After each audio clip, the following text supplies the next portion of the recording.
Hello everybody, welcome to NatChatsBall. Thought I'd do a video ahead of our game against Brighton at home tomorrow.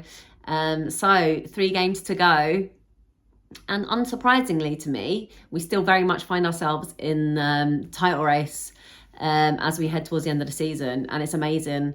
It's just like a privilege to even still be here when everyone has written us off.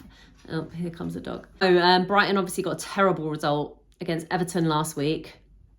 5-1 they were beaten at home, I believe, as well. You never know these games, but I do think the big sort of difference that's happening to us recently is just the lift of pressure from being at the top of the table, the difference of being second and chasing for it rather than trying to maintain being at the top.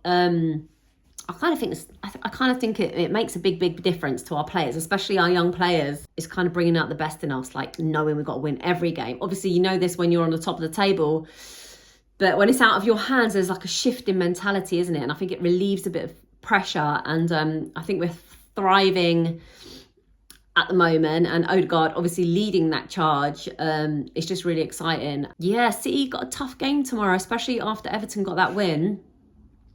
You know, I keep thinking, if you look at their next, what have they got, 4 games?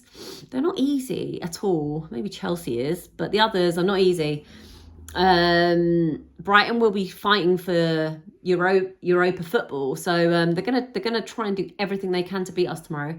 Everton are fighting for their lives, so they have to give City everything they've got. They have to. Their club and their future depends on it. So they're not going to be rolled over, and they're coming in on a high. So who knows what could happen. I'm hopeful, but I'm always bloody hopeful. I'm really hopeful Everton could get something. And then City have got play Madrid in 3 days' time after that game. So will Pep change the team up? I think he has to, when you could see how good Madrid were. Yeah, so after their game against Madrid, then they got to play Chelsea, and then they have to go away to Brighton and Brentford. There's got to be points dropped somewhere. There just has to be. There just has to be. And we've just got to win our games and pounce. We've just got to win our games and pounce. So yeah, it's out of our hands, but I'm still hopeful. I think tomorrow something could change. I think Everton could get something. I really do. Iwobi with a winner. Do you know what I mean? Gooner. He's a gooner. He's going to do it for us. Whatever happens, like, Arteta has been genius. What's nice about him, I think, is like, as we've headed towards the end of the season, I think he's lost his stubbornness a bit.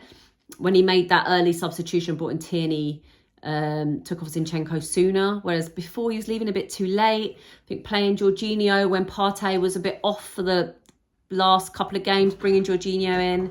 It's clever management, and he's losing his stubbornness and doing what we as fans think he should have been doing, which is good. And like, we're all still learning. He's still learning. I think he said the other day, didn't he, that like no player is at their peak at the moment. So it's exciting. Next season's going to be so exciting. Talk of Declan Rice coming in. I think he'd really add something. Just his experience and his leadership. And I think something can change, man. I really believe that we're still in with like a little squeak of a chance of taking this league. And that's all we can do. Believe. Mad support tomorrow. I'm going to the game, absolutely buzzing.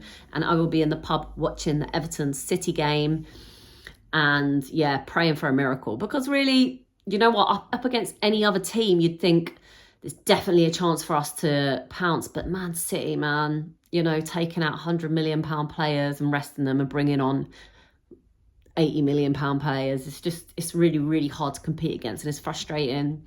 I see why Liverpool fans feel our pain, because you just wait for this team to drop points and they very rarely do. But yeah, whatever happens, absolutely buzzing with this season. I've had an amazing time just watching these boys. I didn't bloody watch the Newcastle game. It's probably the first game all season that I haven't watched, because I'd made plans before. And what a result, by the way. What a result. Newcastle tried to bully us and we didn't let them. And that's been a long time coming. They're a physical team. They're massive. They were getting dirty and we didn't let them manipulate us, and we didn't let them, their aggression put us off our game. And that's such a good thing to see. Like, we kept our heads and we frustrated the shit out of them. And you know, use their own dirty time wasting tactics against them. I just think that's intelligent management. And play that dirty game, like shithouse. That's what the best teams in the world do.